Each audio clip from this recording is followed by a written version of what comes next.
Hey everyone, Ken Ingalls here, back with another salary cap video for the Green Bay Packers. Today, I want to talk about Xavier McKinney and his new contract restructure with the Packers. I want to talk about what this means for the Packers, what this means for Xavier McKinney, how that affects not only the current year and the Packers' journey to get cap compliant, but also maybe what this looks like for the future as well. So let's go ahead and dive in. Let's look at the math and the spreadsheets here. So what I'm showing here right now is kind of a before and after, the before on the top and the after on the bottom. But first, I want to kind of talk about how the news originally broke. Jeremy Fowler was the first on the scene, and I think a lot of people took this tweet in saying that it'll convert $4.25 million to a bonus. And I saw a lot of articles, I saw a lot of tweets, I saw a lot of like Instagram thumbnails with this $4.25 million plastered all over the place right away. And it was very misleading because if you look at this 4.25, that's what his base salary was before the restructure for 2026. And you can't take this 4.25 million and make it zero, right? So that's kind of issue number one. I don't think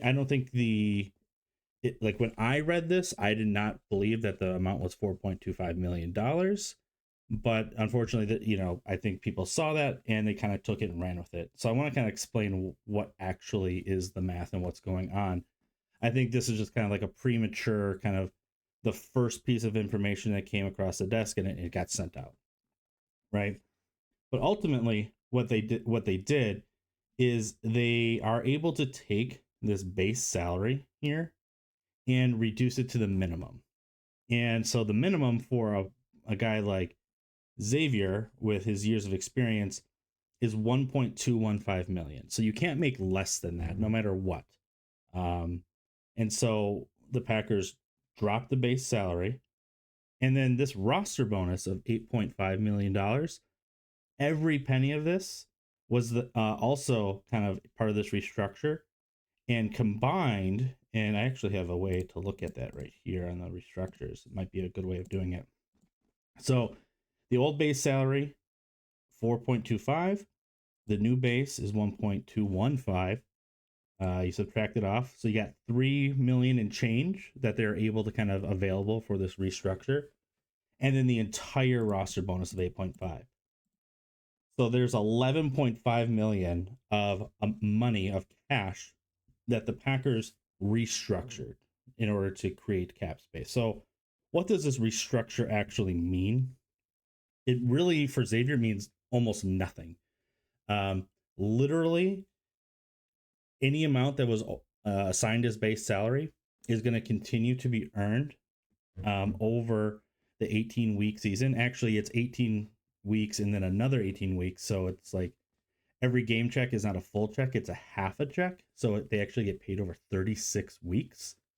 So this original 4.25 and the amount that's still sticking around of 1. Like that's still getting paid exactly the same. Payroll does not change. His paychecks does not change. He doesn't get the money sooner. He doesn't get the money later.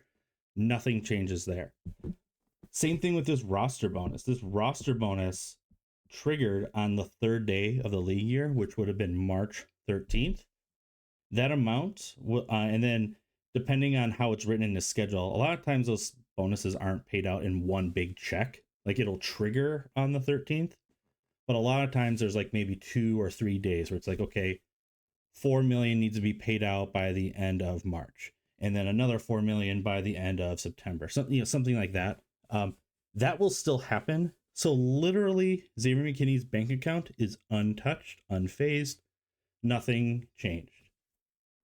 But what did change is the overall structure. So if I go back and like explain then how this actually impacts the salary cap, I think before I go any further, you look at the cash paid before in 2026, he was going to earn 13.35 million.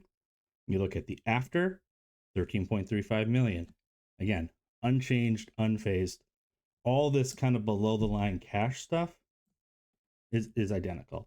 I think that's a important takeaway, number one. Then, so what does this restructure actually do? So they take that money, they take that available money, right?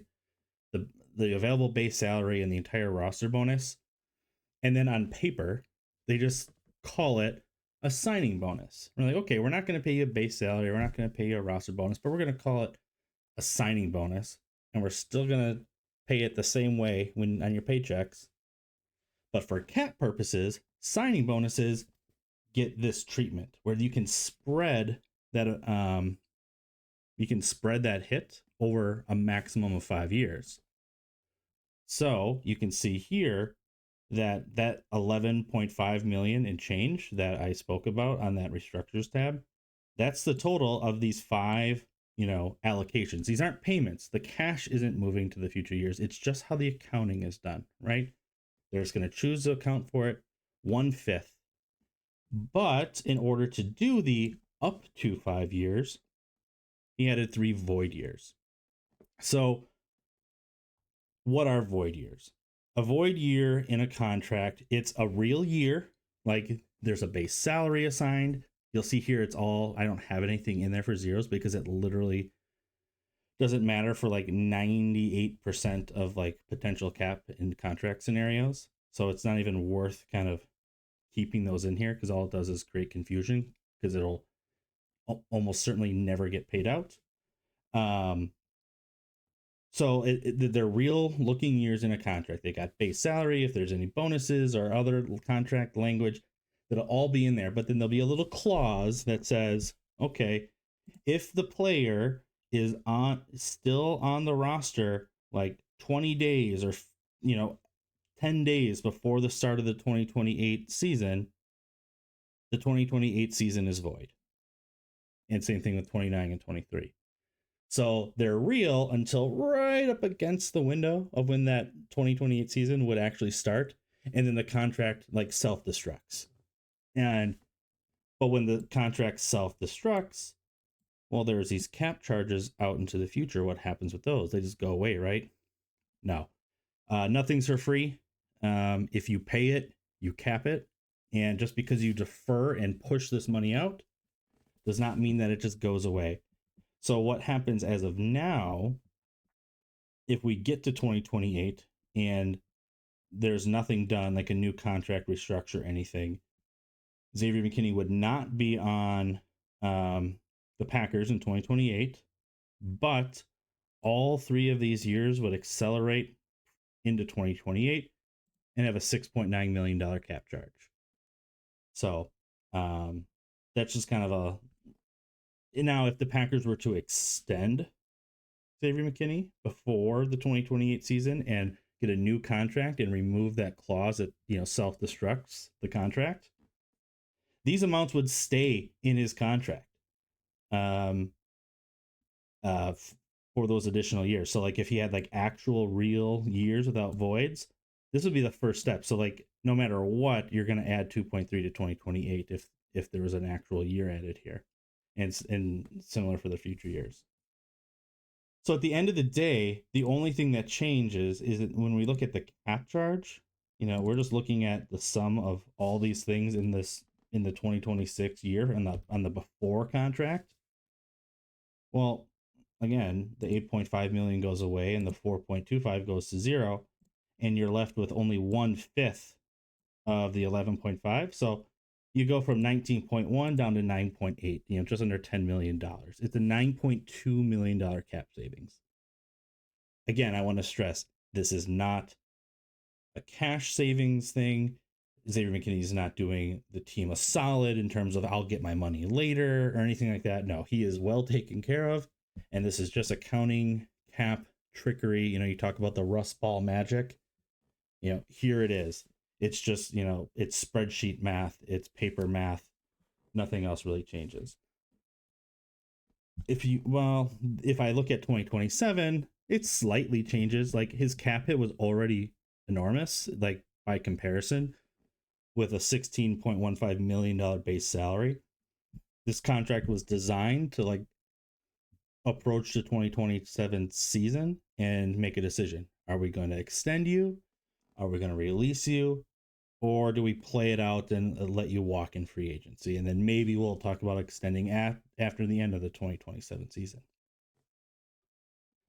Who knows? It now becomes $2.3 million more expensive to keep him around. All things similar, all things the same, because again, the second year of that restructure bonus is now counting on that 2027 cap season. I know a lot of people saw this restructure, and I tweeted out this bottom section of kind of what the contract looks like, and they saw that big jump from 9.8 to 24.8, and they're like, oh my gosh, it has to mean they're going to extend or they're going to have to do something. I'm like, no, it really, like, nothing is significantly changed in the contract. 2027 was always the kind of pivotal year. It's a third contract. Packers are very, very stingy with those. But a guy like Xavier McKinney, I think maybe they would want to look at that. How old is he? How old will he be? So, wow, yeah, going into his 2028 season, he'll only be 29, and safeties tend to have kind of a longer, career span. Like, you can play into your 30s pretty reliably. I would not be surprised if the Packers eventually approach Xavier with a contract extension if he continues to play at the all pro level, not Pro Bowl, all pro level. I think he was second team this last year, first team in 2024, the year he signed. So, been a pretty awesome signing for the Packers. So, at the end of the day, that 9.2 million, what does it really do for the Packers? Well, I have an updated view of that right here. So as of today, the Packers are now cap compliant. If you've seen previous videos and kind of where I explained where the Packers were and what they needed to do, and some of the moves, highlighting some of the moves that they could do to get on the right side of compliance, I highly suggest you go check those out. But now they've done some of these things, right? So in this right now, I'm looking, they are about $4.8 million above the cap.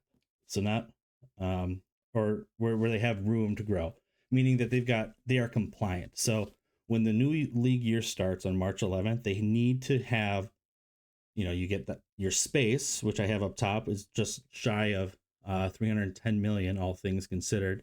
And you subtract off their current expenses, which I have at 305. That number cannot be less than zero. It can be exactly zero, but it's not just like a one-time, okay, are you compliant and then you can ignore it? No, that rule goes in place until next March, right? So the league year kind of goes March to March and mid-March to mid-March. So at no point from the middle of March 2026 to the middle of March 2027 can the Packers be negative in their current kind of cap number. That's why when you always look on, cap websites or things I put out, and you look at like next year's cap number, they're negative. How can that be? Well, because they're not under the rule at that point. But by March 11th, they absolutely need to have positive space, or non-zero space, I should say, and it can never go below that. Now, that number's a little fuzzy, only because I got Chris Brooks in there only at his minimum salary. I don't have the details yet for any signing bonus or roster bonus or any additionals. I think there's about 2-ish million over 2 years of how it can factor in. So that number might come down a little bit, but for all intents and purposes, they are compliant. We are still waiting on the NFLPA to confirm the amount of carryover from the 2025 and the 2026 and the cap adjustments. Those should be coming anytime now.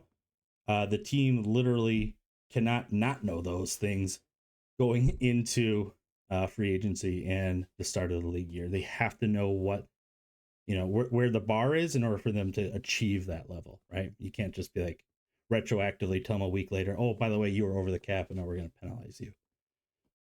But just because they're currently compliant doesn't mean that they don't have work to do. If you look at the bottom of this chart, and again, I've explained kind of how all these things work, but if you factor in the draft and other low hanging signings like their exclusive rights guys, which I'm kind of surprised we haven't heard anything about, that they haven't made those tenders. But again, they have until the 11th to do that. It's kind of more of a procedural thing. And like in season funds, injuries, practice squad, what have you, bonus potentials, I still have them at 11.5 million over effectively. Now that effective number doesn't mean anything for like their compliance. That's that yellow number up above. They need to stay compliant, but we know that there's more costs coming. We know that. So I like to look further down and be okay, knowing that they're having these additional costs, they're going to still have some moves to do. We saw, I've talked a lot about Elton Jenkins, Rashawn Gary. Sorry, I laugh about Rashawn Gary and the whole situation. I'll probably have a whole video on that, so I don't want to go too deep into that one. But yeah, I still think both of those guys are gone. Ideally before the March 11th deadline. I have a feeling the Packers might try and drag it out because neither of them have bonuses that require them to act quickly. But that's more of a teaser, if you will, for a future episode. So definitely stay tuned there. But yeah, this Xavier McKinney bonus or restructure was one that I saw coming. He had an $8.5 million roster bonus. That's big. It's one of the biggest. I'll sneak back over to my spreadsheet and let's see if I can filter this really quick. And if I go to roster bonus and I kill the zeros, and I go to year, and I only look at this year, what do we have left? What is restructurable, if you will?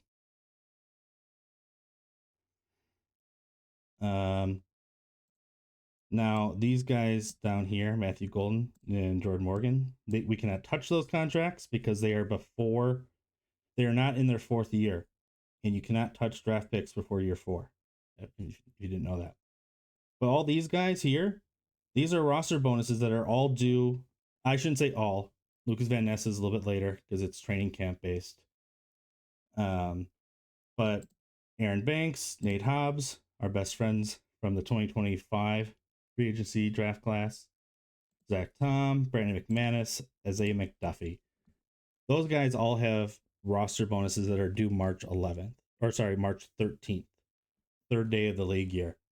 So if we get to that date and they haven't done any of these restructures, they are going to hit the cap in its entirety. They can no longer retroactively restructure them. So if they are going to restructure these guys, these are kind of the ones that have the biggest like timer on them, right?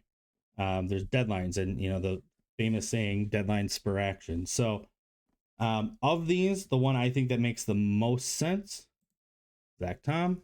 It's not a ton. They can get just shy of 3 million.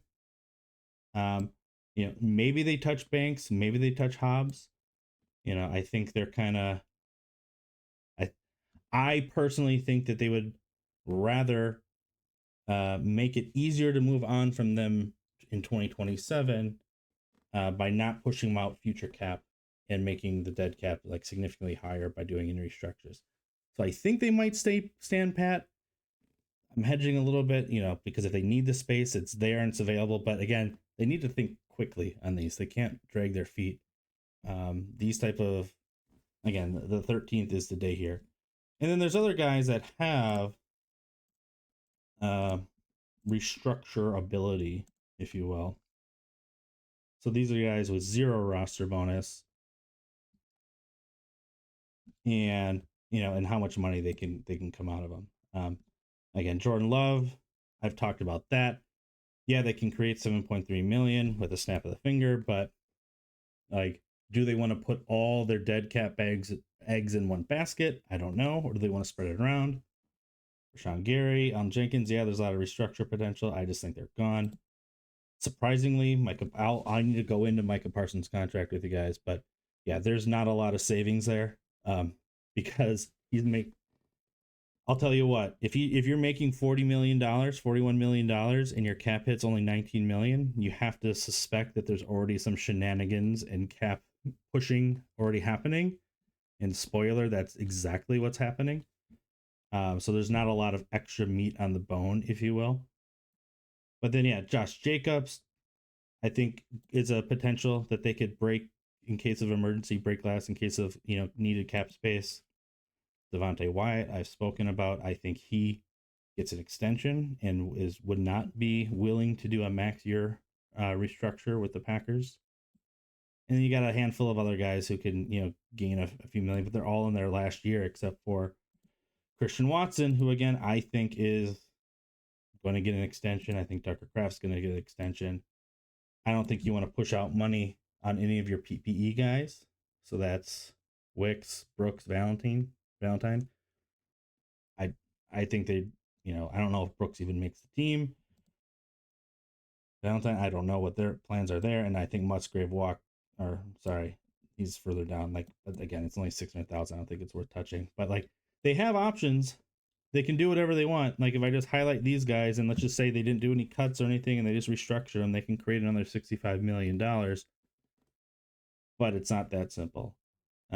So I ended up talking a little bit more about restructures than maybe I thought I was, but I was kind of feeling it on a roll.